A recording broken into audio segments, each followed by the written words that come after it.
Esta é mais uma produção da Federação Espírita Pernambucana, para você que curte podcasts.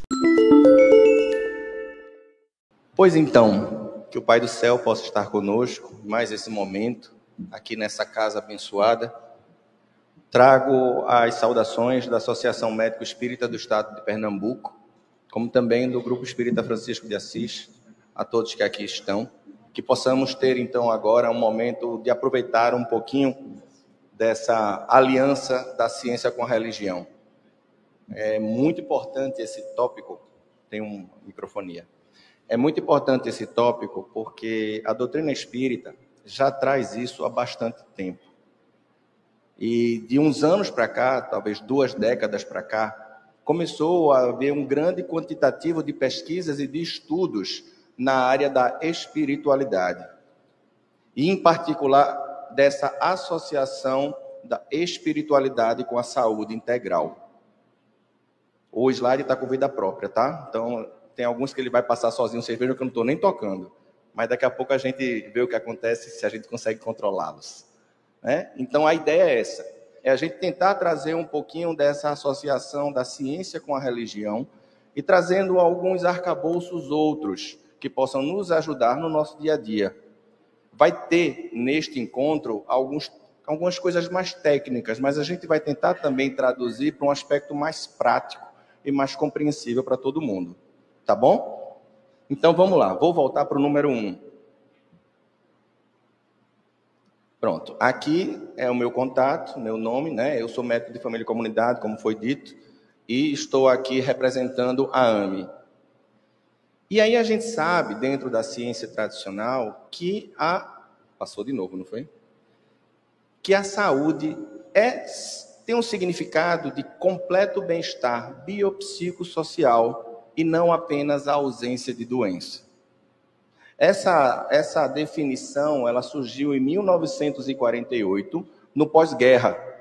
Foi descoberto, depois daquele holocausto que aconteceu, que a pessoa, quando não tem acesso a lazer, a saneamento, a uma boa moradia, a uma educação, né, que possa trazer alguma transformação pessoal, trazia, no final das contas, um empobrecimento dessa saúde, um agravo, não necessariamente um agravo físico. Então começou a se perceber, bem antes, muitos já falavam isso, mas depois do Holocausto é que se teve essa materialidade ou materialização desse conceito. Mas até então não se falava de espiritualidade. E aí, em 1998, 99, o Comitê Executivo da OMS se reuniu e trouxeram a discussão para ampliar ainda mais esse conceito ampliado de saúde e acrescentar o termo espiritual dentro desse conceito. Naquele momento, aquilo foi meio que engavetado. E aí, somente agora, em 2006, 2007, é que, de fato, isso veio vingar. A OMS traz como um aspecto relacionado à qualidade de vida. E dentro dos processos de tratamento, de acompanhamento de pacientes com câncer e cuidados paliativos, é já dito nos seus protocolos, nas suas ferramentas de controle, que a espiritualidade deve ser mencionada e tratada também. E não só em relação ao paciente em si, mas o seu arcabouço familiar. E isso é fundamental a gente entender, porque não quer dizer, pelo fato de que a gente tem um nomezinho lá, espiritual ou espiritualidade, que todo mundo vai fazer. Até porque, será que todos nós entendemos o que significa de fato espiritualidade? Entra aí um problema de conceito, que os próprios pesquisadores, quando vão tratar do assunto, ficam meio embaralhados. Muitas vezes há uma mistura desse conceito de espiritualidade com religião. Não é a mesma coisa. Religião, se a gente for observar no dicionário, trata como um conjunto de rituais, hierarquias, dogmas. Se a gente vai lá para a etimologia da palavra, é completamente diferente, porque trata do religare, ligar-se novamente a algo maior que pode ser Deus. Relegere, que pode ser a releitura de obras sagradas, ou mais, o relegere como releitura de si próprio. Então, neste significante de religio, religare, a gente já começa a perceber que não é talvez aquilo que a gente até pensava.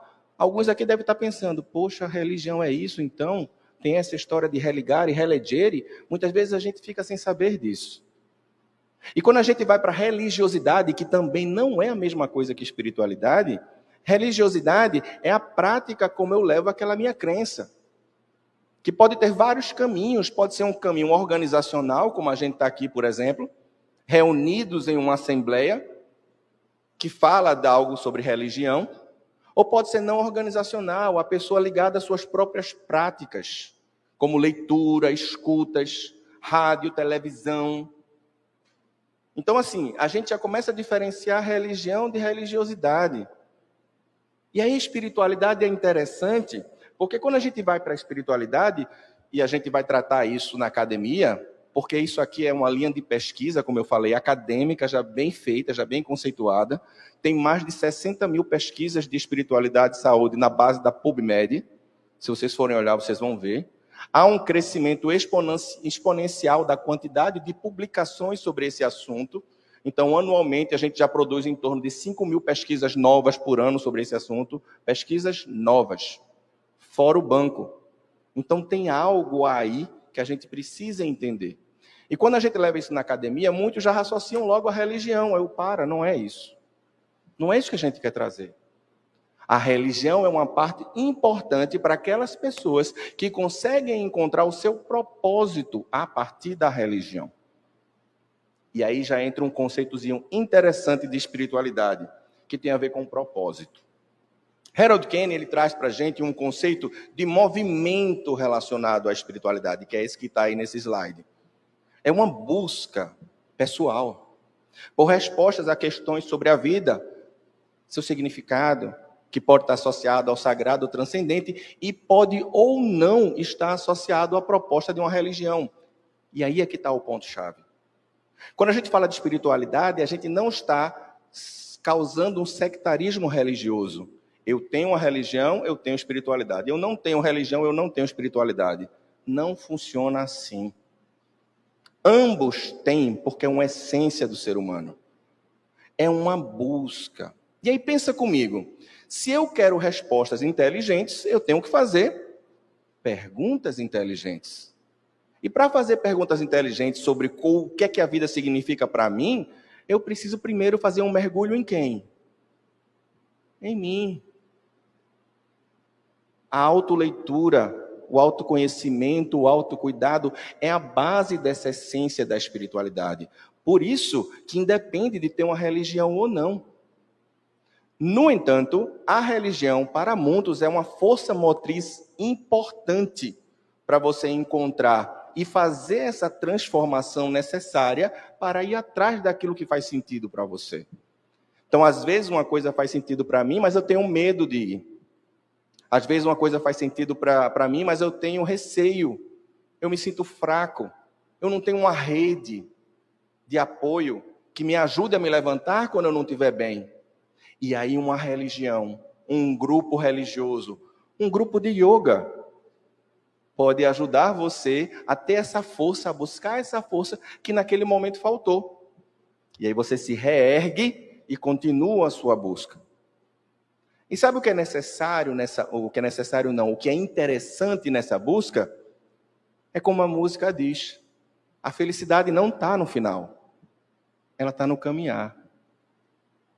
Porque a partir do momento que a gente começa a trilhar o nosso caminho dos tijolinhos amarelos para ir para Oz, quando a gente começa a andar naqueles tijolinhos, a gente já começa a sentir algo diferente. Porque eu estou caminhando naquilo que me atrai, naquilo que faz sentido para mim, naquilo que me alimenta. Então eu posso não estar saciado, mas eu estou bem alimentado. E apesar das atribulações, das dificuldades, se eu saio da minha estradinha, eu vou encontrar os macacos voadores, para quem leu o livro ou viu o filme, né? Eu vou encontrar as dificuldades, mas eu também vou encontrar amigos ali no caminho, como o Homem de Lata, o Espantalho, que vão me ajudar a buscar aquelas coisas que em mim está faltando. E aí eu volto junto com eles, e aí a noção da rede. Eu volto junto com eles para trilhar o meu caminhar, em busca do meu propósito. Então, é muito interessante quando a gente trata a espiritualidade como essa trilha, não um trilho. Uma trilha porque cada um tem o seu. Então, a partir do momento que a gente começa a descobrir isso em nós, nesse caminhar, a gente já começa a ter uma saúde, vou ser redundante, tá? Mais saudável. E a gente vai tentar entender isso um pouquinho agora. Essa pesquisadora e médica, Cristina Puhalski, ela traz para a gente essa história do significado, do propósito, que se soma àquela definição anterior que a gente mostrou. E Hipócrates, lá atrás, olha o que ele fala para a gente. O poder da cura está em nós. O poder da cura está em nós. E aí é interessante porque a gente pode perguntar para vocês assim, parem para pensar um pouquinho. Quantos por cento de saúde vocês estão aqui hoje? Quantos por cento de saúde? Pensem. 10, 20, um terço. Será que dá para mensurar saúde desse jeito? Será que é um número? Será que é um percentual? Ou é uma sensação? Ou é uma percepção? Porque às vezes alguns estão, por exemplo, com uma dificuldade muito grande, um cego, e aí eu olho para aquele cego e digo, meu Deus, se fosse comigo eu não aguentaria. Será que essa é a percepção que ele tem?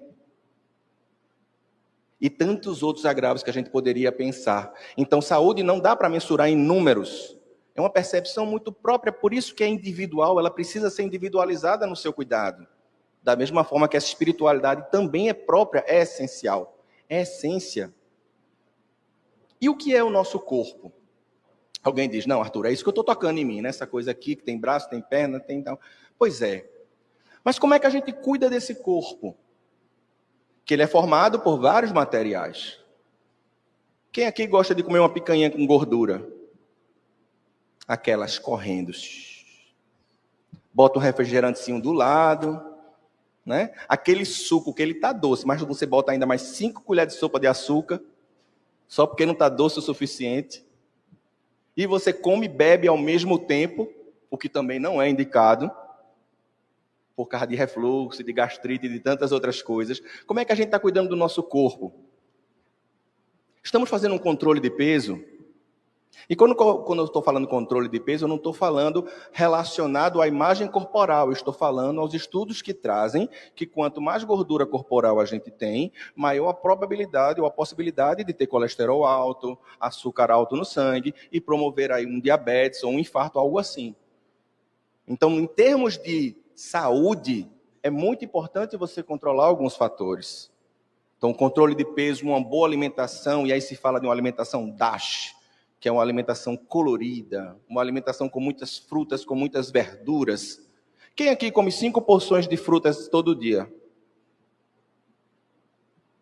Ninguém quer se acusar, né? Muito bem. 5 porções de fruta todo dia. Quem aqui bebe pelo menos 2 a 3 litros de água por dia? Opa, agora eu gostei, o pessoal criou coragem. Gente, isso é fundamental para a saúde física, eu estou falando do corpo, tá? Da saúde física. E veja que até nisso, Papai do Céu é tão bom que até nisso ele nos dá o livre-arbítrio. Eu escolho se eu vou tomar tanta água assim. Eu escolho se eu vou ter essa alimentação desse jeito. Aí alguém fala, tem o fator social que às vezes nos impede de ter algumas coisas. É verdade, a gente vai discutir isso já já. Tá? Mas em princípio tem uma escolha que a gente pode tomar. Então, o que é que a gente quer, dona? Você que tem acesso à água, que escolha você quer tomar? Você que tem acesso a uma alimentação variada, que escolha você vai fazer para cuidar desse corpo? Exercício físico. Esse aqui pega muita gente, né? Quando a gente vai atender pacientes no SUS, é interessante porque a gente conversa e vai falando sobre o exercício, mas eu não tenho tempo. Eu não tenho tempo, eu não consigo, eu tenho que cozinhar, eu tenho que lavar, eu tenho que trabalhar, eu tenho que isso, tenho isso, tenho aquilo. Aí, tá bom. Se a diabetes bater na sua porta, você vai conseguir tempo? Não, aí eu tenho que tratar. Aí o que tal fazer antes de ter a diabetes? Não é melhor? Porque aí você vai ter uma preocupação a menos. Que tal, antes de você ter o infarto, você fazer? Porque aí você vai ter uma preocupação a menos. Então, assim, é muito interessante a gente pensar de novo nas escolhas que a gente tem. Será que eu realmente preciso ter tantos trabalhos ou tantas outras opções para ocupar minha vida e não cuidar da minha saúde, que é exatamente o que vai me proporcionar a ter esses trabalhos e essas coisas? Vamos pensar. Nada contra quem gosta de trabalhar, não é isso que eu estou dizendo, é importante o trabalho, está até como uma das leis morais lá no Evangelho. A doutrina traz para a gente a lei do trabalho, mas também traz a lei do repouso. Né? E a gente precisa entender que a gente tem que ter esses cuidados com o nosso corpo, porque quando ele cai, para levantar é mais difícil. É possível levantar? Claro que é, mas é mais difícil. Então vamos pensar em prevenção, em promoção à saúde e não a tratamento dos agravos. Reabilitação, que é aí um outro ponto também mais para frente. Quem aqui tem ido passear na praia, andar na rua, ir nos parques, ir para um cinema, ficar de bobeira, lendo um bom livro? Quem tem feito isso? Um colega levantou a mão, então muito bem. Vamos pensar mais sobre isso, gente. É muito importante. E quando eu estou falando do livro aqui, eu não estou falando de compêndio de psiquiatria, compêndio de psicologia, compêndio disso. Não, eu estou falando de livros outros. Sair um pouquinho, inclusive, do nosso campo de atuação para a gente ampliar nosso escopo de cultura. Porque isso vai fazer a gente, inclusive, se sentir melhor pelo conhecimento que traz. Isso aqui é importante. Quando a gente fala a cessação do etilismo e do tabagismo, às vezes há uma contradição. Porque quando a gente vai falar de álcool, por exemplo, se é prescrito algumas vezes 2 tacinhas de vinho fazem bem. E, de fato, os estudos mostram isso. Que álcool em pequena quantidade faz bem. Mas imagine uma pessoa que já tem em si uma problemática relacionada ao álcool. Que talvez não esteja ainda atuante. E aí você estimula a pessoa a tomar as 2 tacinhas de vinho e acaba levando a uma viciação. É um conjunto de processos que a gente precisa ver. Da mesma forma o cigarro, né? E aí a gente segue. O organismo é aquele corpo todo, aí o organismo ele vai sendo formado, vou diminuindo, tá? Organismo, sistema e aparelhos, órgãos, tecidos e a célula. A célula, que é a menor unidade funcional do nosso organismo. E aqui a gente vai entrar na maravilha que essa célula faz. Ela recebe vírus e bactérias e pode morrer, pode adoecer, radiação ionizante, radiação UVA, UVB, e pode morrer, mas também pode não morrer. Pode ter uma alteração, pode ter uma mutação genética, e ali causar uma alteração que pode levar a um câncer. Isso na célula. Mas será que a célula está agindo sozinha? Ou será que tem, por exemplo, pensamento também atuante? Será que é possível que o pensamento atue nessa célula, promovendo um fortalecimento dela ou um enfraquecimento dela? Arthur, então quer dizer que aquela história de pensar positivo funciona, é? Funciona. É só pensar positivo e pronto? Não. Não é só pensar positivo e pronto. Você precisa também agir em direção àquela sua volição, à sua vontade, ao seu pensamento. Que alguém diz assim agora, tô liso. Amanhã vai chegar uma maleta de dinheiro na minha casa. Vai chegar uma maleta de dinheiro na sua casa? Possivelmente não, né? Se chegar, divide com a gente. Mas não vai, não é assim. Você precisa fazer o pensamento e construir os caminhos e a trilha para atingir aquilo ali. Mas o pensamento já é um grande começo. Porque o pensamento, no dizer de André Luiz e de outros estudiosos espíritas e espíritos, o pensamento já é matéria. Já é materialização de um processo. E quando a gente fica firme naquele pensamento, naquele ideal, a tendência é que aquilo vá se construindo para acontecer a partir do seu movimento. E aí vem lá, de novo, em André Luiz, que fala que essas células são animáculos infinitesimais. Eu acho lindo isso.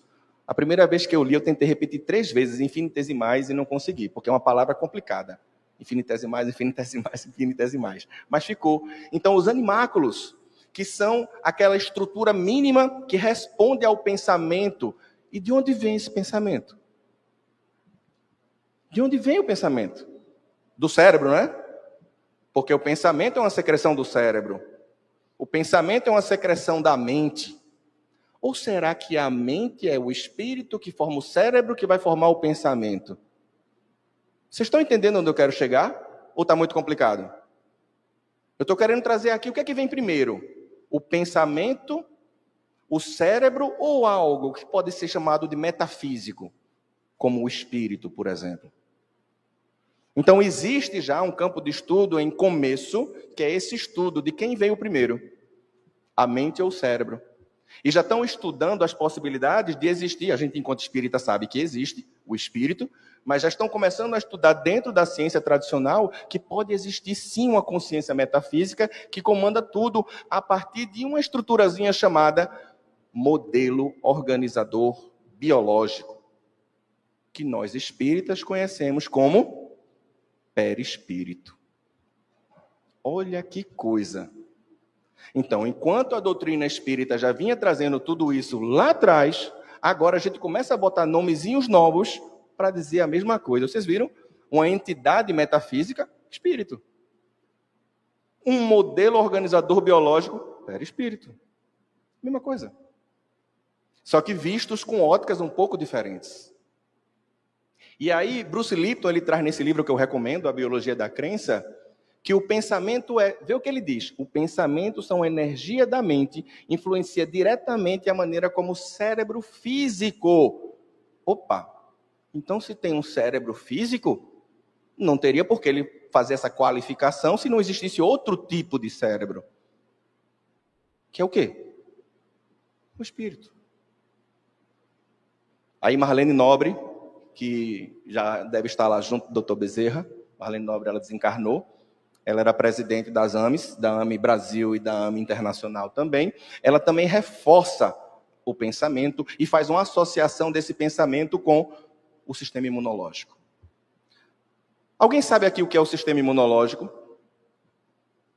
Sistema imunológico. Alguém aqui já pegou uma gripe? Pegou? Alguém aqui tem alergia? Rinite. Rinite. Que nem incomoda, né? Alguém aqui já percebeu que quando você está com rinite e tem uma contrariedade, a rinite piora?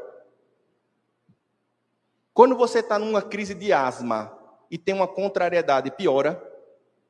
Quando está com aquela coceira medonha e tem uma contrariedade, aquela coceira parece que você vai arrancar a pele? Já perceberam isso? Estou falando nenhuma besteira aqui, né? Acho que muita gente já percebeu isso. Porque tem uma associação muito forte desse pensamento com esse sistema imunológico e com todo o sistema orgânico, que vai exacerbar, mas também pode minorar ou melhorar os sintomas. Ora, se eu viro a chave para um lado negativo, eu também posso virar a chave para um lado positivo. Não é? Faz sentido isso? Então a gente já começa a pensar aqui onde estão os nossos pensamentos? Onde estamos direcionando, ou para onde estamos direcionando nossas atitudes? Que é um campo muito estudado na educação, quando a gente fala de competências. Para onde estamos levando isso? É uma escolha. De novo, tem vários aspectos que podem limitar o nosso acesso a determinados locais, profissões, mas na maioria das coisas existem várias escolhas que a gente pode tomar. Livre-arbítrio. E aí vem esse nome que também é um nome difícil, que eu também pelejei para aprender a falar 3 vezes rápido, que é psiconeuroimunologia. Psiconeuroimunologia. E a turma não gosta da coisa simples e complica mais. E tem gente que chama isso aqui de psiconeuroendócrinoimunologia. Isso é campo da ciência tradicional, tá, gente? Isso aqui eu não estou falando de André Luiz, isso aqui eu não estou falando de Manuel Filomeno de Miranda, isso aqui eu não estou falando de Allan Kardec, isso aqui eu estou falando de nós pesquisadores encarnados. Existe um campo vasto dentro dessa psiconeuroimunologia, que é exatamente essa associação entre o pensamento, o sistema imune, o sistema endócrino e a mente, que não me deixa mentir. E a mente. E esse campo existe. Essa pesquisadora, ela é uma farmacologista, Candace Pert, ela chama esse processo das moléculas da emoção. Se eu penso, eu ativo algo. Que algo é esse? Hormônios, neuropeptídeos e neurotransmissores, que são substâncias que o nosso sistema nervoso, o nosso cérebro libera e que vão mandar ou trazer alguma ordem para um determinado local do nosso organismo. Então, libera uma molécula química que vem do cérebro, ele vai descendo pelo sangue, vai no coração e faz alguma coisa. Libera uma molécula do meu cérebro, ela vai lá no rim e faz alguma coisa. Isso em qualquer outro lugar.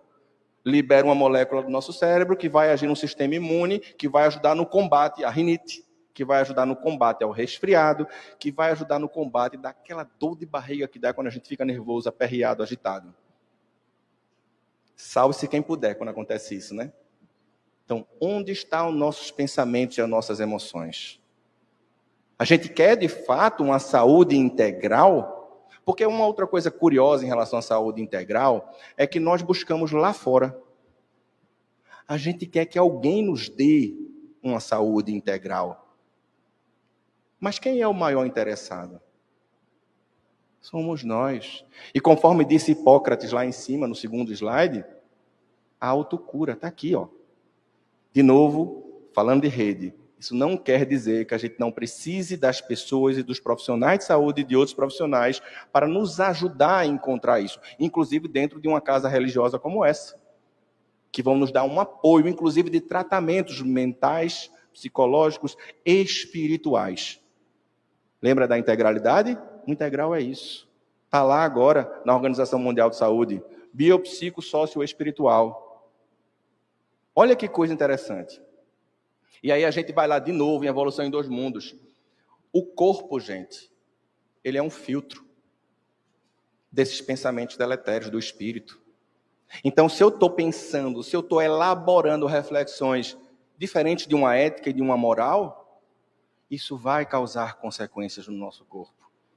É dito, por exemplo, num tratamento magnético dentro de uma casa espírita, André Luiz diz isso, que alguns fluidos que a gente acumula frente às nossas viciações, eles não conseguem sair simplesmente com um passe dispersivo. Esse passe dispersivo que a gente aplica, eu sou aplicador de passe também, esse passe dispersivo acaba interiorizando esse fluido mais denso, que vai ser eliminado pelos rins e pelo intestino, diz André Luiz. Então veja, é tão matéria que entra pelo corpo, e no caso do passe, bem direcionado, na pessoa bem receptiva, talvez ele não seja dispersado naquele momento, mas ele vai adentrar o seu organismo para sair pelos rins e pelo intestino, isso é, pelo xixi e pelas fezes. Olha que coisa mágica. Isso é saúde, é busca de saúde, é interesse. É a gente, até para vir buscar um tratamento, a gente tem que sair da nossa zona de conforto, não tem?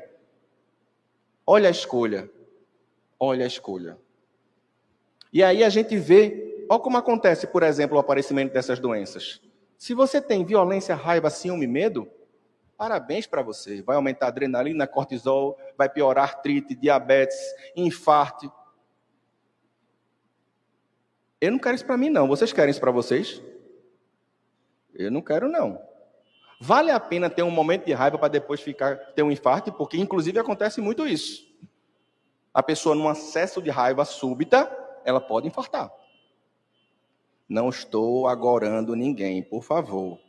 A gente está em processo de evolução e crescimento. A gente vai ter ainda. Mas o que eu estou pedindo para a gente refletir é isso que eu quero? Se não é o que eu quero, então vamos tentar modificar a nossa conduta para que isso cada vez aconteça menos. Essa é a proposta, porque ninguém vem numa casa espírita, por exemplo, e quer dizer, a gente até quer, mas conseguir outra história, virar santo da noite para o dia. É um processo, é um trabalho terapêutico, os psicólogos, né? É um trabalho terapêutico que demora um tempo para o espírito. E aí a gente vê que Kazuo Murakami, ele diz também, olha lá, eu acho legal isso aqui, porque ele está tratando aqui da epigenética. Epigenética é a maneira como os fatores externos e o pensamento atuam nos genes, diretamente nos genes, podendo promover um aparecimento de determinado processo ou não. E é o que ele diz. E isso foi baseado em pesquisa, tá? Está no livro dele, O Código Divino da Vida. Felicidade, entusiasmo, fé e oração ativam a transcrição de genes importantes. Já ansiedade, medo, estresse, tristeza e sofrimento fazem o contrário. Aí é danado, né? A gente num planeta de expiações e provas e escuta um negócio desse, que ficar triste e ter raiva, dá uma dó na gente, né? E agora? Bora buscar ressignificar. Adoro isso. Bora buscar ressignificar esses processos dolorosos que vão continuar ainda acontecendo, sim, porque estamos em momento de progresso e de evolução num planeta que ainda tem, na sua maioria, o mal. Então, aqueles que querem buscar o belo, olha aí, buscar ação, movimento, espiritualidade, aqueles que assim o querem, vão começar a mudar a vibração planetária e, consequentemente, não ajuda só a si. Olha como é bonita essa solidariedade, que a gente nem sempre percebe. A gente ajuda a gente mesmo a partir do autocuidado, mas o nosso bater de asa de borboleta vai atingir outros lugares do planeta também. Então, é isso que é o fundamental. E se a gente for adentrar na psicologia positiva, é muito importante nesse processo de busca ativar esses construtos. E dentre deles, a gente vê a autocompaixão. Gente, por que a autocompaixão está aí? Quando vocês acordam de manhã, vocês vão lá no espelho, tem aquela espinha bem grandona, tem aquele dente amarelado, você está todo babado da noite e vai olhar, poxa, como sou lindo. Quem faz isso? Que tal a gente começar a mudar de perspectiva? Poxa, como eu sou maravilhoso, mesmo babado. Como eu sou maravilhosa, mesmo com essa espinha gigantesca no meu nariz. É mudança de perspectiva. Parece besteira, mas a partir do momento que a gente começa a fazer isso, a gente vai transformando a nossa própria percepção de nós mesmos e do mundo. Porque a gente começa a enxergar o belo, onde a gente antes enxergava o feio. Porque se a gente for parar para pensar, tudo que acontece conosco é para o nosso aprendizado.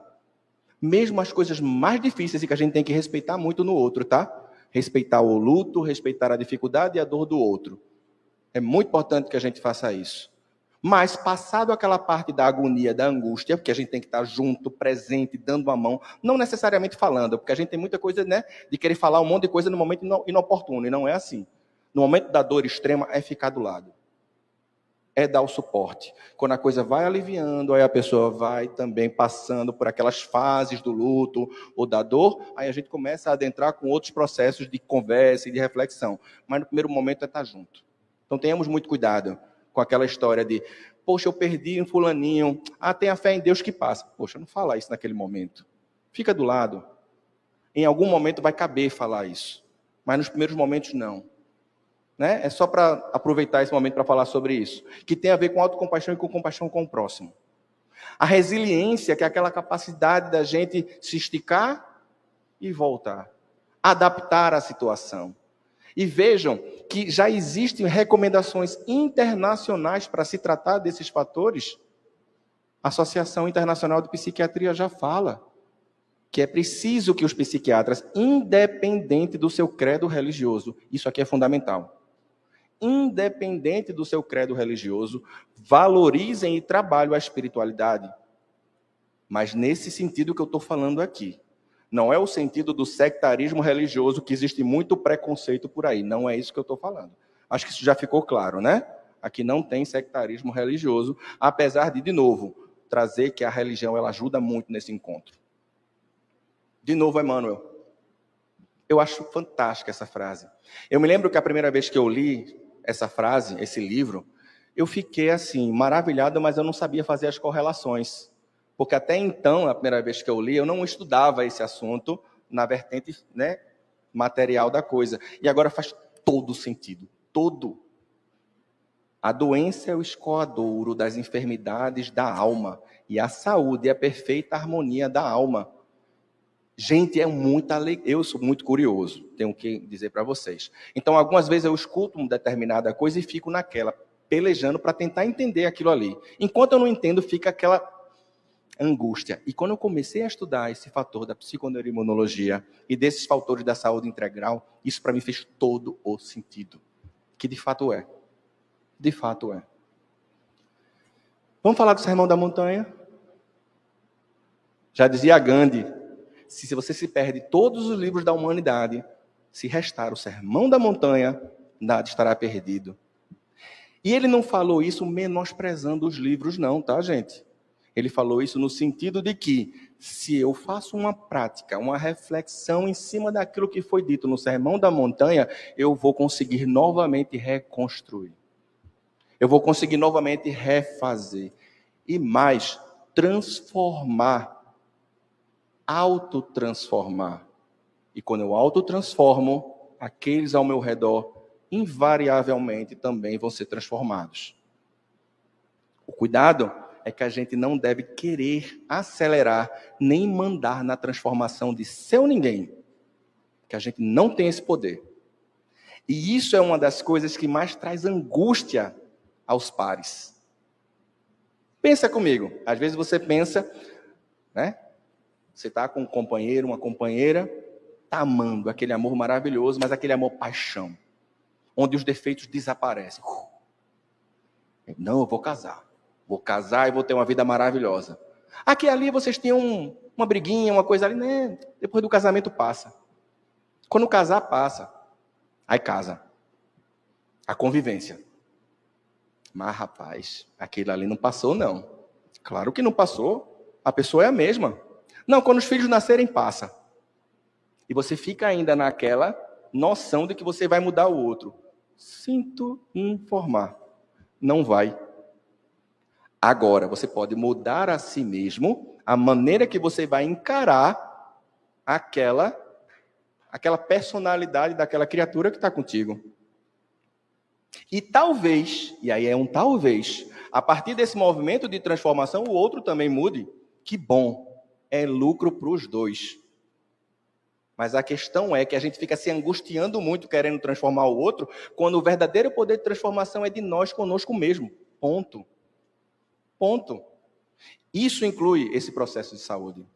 Isso inclui esse processo de doença, porque inclui um processo de transformação e de autopercepção de quem você é, do que você é, do que eu quero, para onde eu vou, qual é o meu propósito, qual é o meu sentido. Isso é busca, isso é movimento. E aí a gente pensa na humildade, bem-aventurados os pobres de espírito. Quem aqui gosta de rezar? Né? Gosta de frequentar uma casa religiosa? Mas uma casa que realmente eu olho e diga, eu estou ali, eu preciso de ajuda. Acredito que a maioria de nós vem pela dor. Alguns poucos vêm pelo amor. Eu não conheço nenhum. Pelo menos do meu ciclo de convivência. Se alguém tiver aqui que veio pelo amor, que bom, depois ensina para a gente. Mas pela dor a gente conhece muita gente. E quando a gente sente uma dor, a gente percebe que tem algo maior. E se a gente chega no nosso livre-arbítrio a buscar uma casa espírita, a fazer uma oração, a buscar algo, é porque tem algo, eu percebo que tem algo maior. E esse algo maior pode me ajudar. Isso é humildade. É uma virtude fundamental para a gente buscar essa saúde integral. É pedir. É pedir.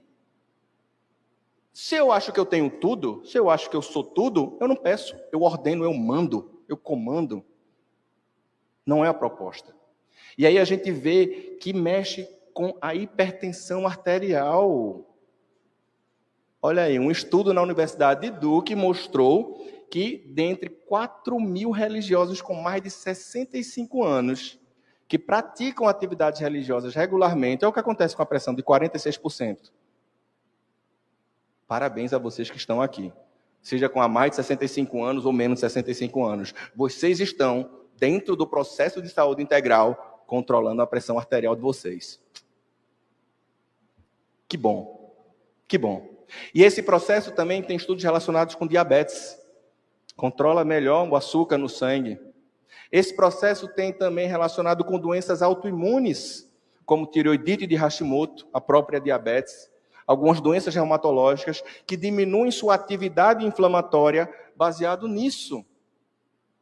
Aí alguém diz, Arturo, mas isso não é influência dos espíritos? Que seja.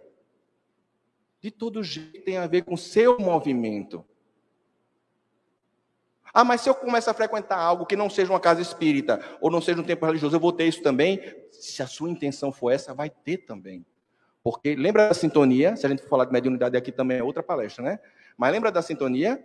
Dependendo de como eu sintonizo, é aquilo que eu vou atrair para mim. Seja encarnado ou desencarnado. E aí é interessante, né? Porque a gente fala muito de obsessão de desencarnado, mas a gente esquece da obsessão de encarnado também, né? A gente perseguindo as pessoas, enfim. Né? Também não vamos entrar aqui agora nesse assunto, não. Resignação. Bem-aventurados que choram porque serão consolados. Chorar, gente, é um movimento fundamental do ser humano. Sem o choro, a gente não estaria vivo. Porque a criança se comunica chorando. Se a criança não chorasse, imagina, criança cara de alface. Você não sabe se ela está com fome e ela olhando para você. Você não sabe se ela está com sede e ela olhando para você, se ela quer dormir, se ela está sentindo uma dor. É o choro. Então, o choro nos favorece viver. Então, por que homem não chora? Porque não pode. Porque eu não posso chorar na frente de fulaninho, que senão eu vou estar demonstrando fraqueza. Fraqueza? Chorar é fundamental. Tem uma emoção. É engraçado quando a gente vai assistir um filme emocionante, e a gente vê na plateia, né? Apaga a luz, aí começa aquela cena mais emocionante, todo mundo chorando, né? Aí quando a gente olha para o lado, a maioria que faz isso é homem. Tá assim. Disfarçando que não está chorando. Para quê, gente? É tão bom. Alivia. Alivia. E esse choro, ele é uma denotação de que a gente está conseguindo nos conectar com essa essência nossa, que é a essência que precisa crescer, que precisa transformar, que precisa de algo ainda. E aí a gente vê que quando a gente é pessimista, está desesperado, e aumenta o risco de doença cardíaca. Eu quero ficar desesperado? Ou eu quero chorar, aliviar e buscar ajuda? Gente, é muito importante, daí a resignação. Passar pelo processo de dor, pelo sofrimento, chorar, mas obviamente dar um movimento e com a rede de apoio, por que não? Se levantar e seguir. Mas chorar faz parte. Mansuetude, bem-aventurados mansos, porque possuirão a terra. E é interessante porque quando a gente fala de movimento de transição planetária, isso está se encaixando, não está? O que quer dizer os mansos nesse movimento de transição planetária? São aqueles que escolheram e estão trabalhando para se transformar em algo melhor do que era antes. E possuir a terra não é uma dominação tirânica, mas é permanecer na terra de regeneração. Olha que coisa linda. Eu fico pensando, meu Deus, como a doutrina espírita esclarece. É muito interessante quando a gente passa a fazer essas associações. E aí os mansos, olha que interessante, esse estudo é fantástico. Eles pegaram coelhinhos, coitados dos coelhinhos, né? Normalmente são as cobaias, os coelhinhos ou os ratinhos.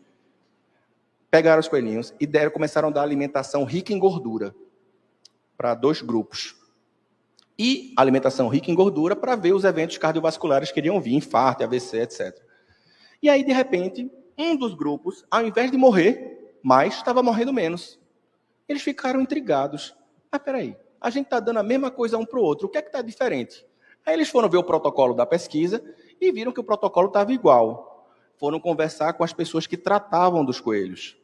E viram que tratavam e que davam a comida, né? E viram que todos davam a comida na hora certa, do mesmo jeitinho.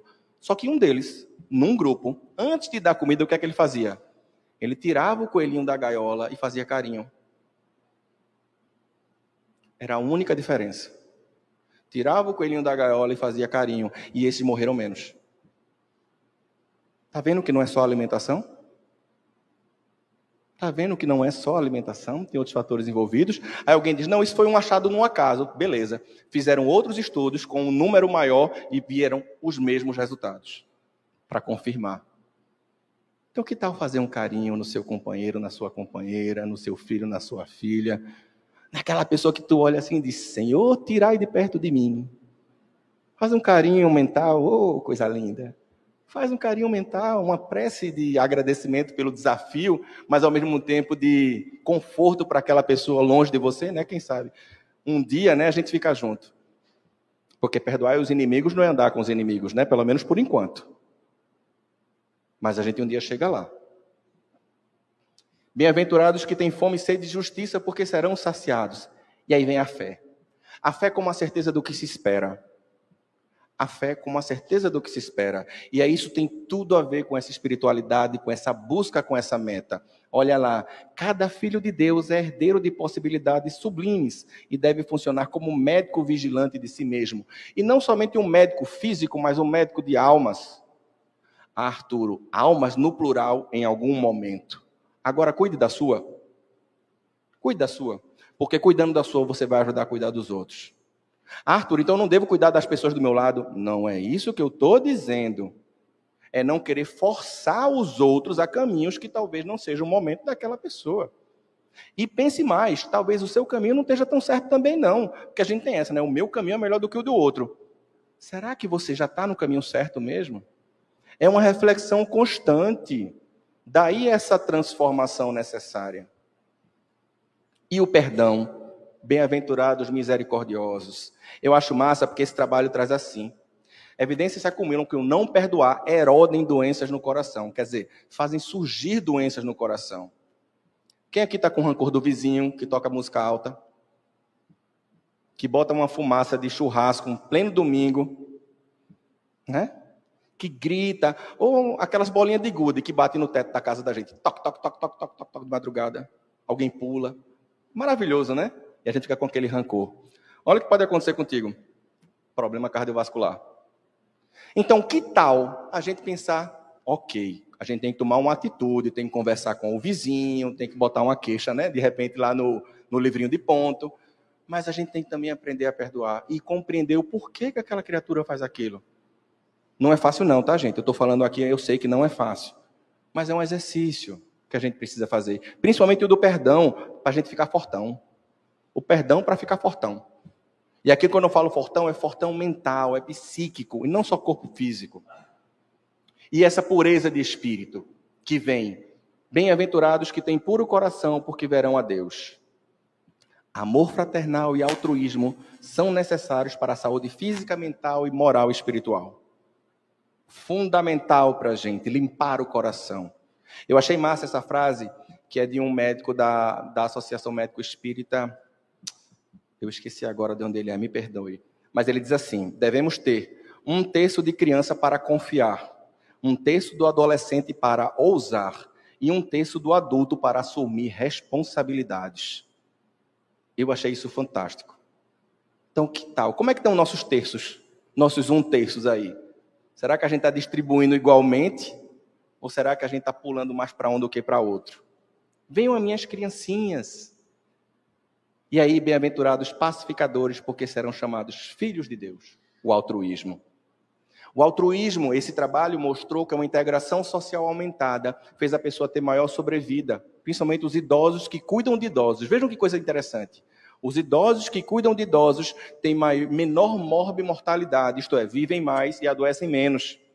E uma das coisas interessantes é que enquanto ele está cuidando do outro, ele deixa de pensar nas suas próprias mazelas e tem a satisfação de fazer algo de bom. E isso vai mexer com hormônios como o cortisol, diminuindo esse cortisol, vai liberar mais ocitocina, serotonina, dopamina, que são outras substâncias que ajudam no prazer. E a pessoa tem menos doença e mais vida.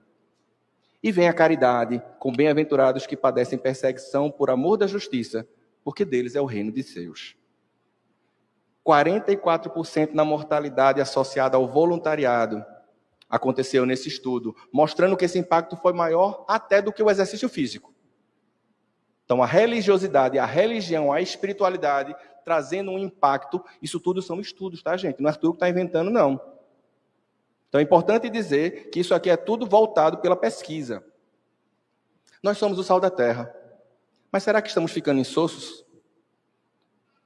Será que estamos fazendo apenas aquela coisa que é do dia a dia, que todo mundo faz? Será que a gente não está tendo uma qualidade diferente dos outros porque eu quero ser igual a todo mundo? Não.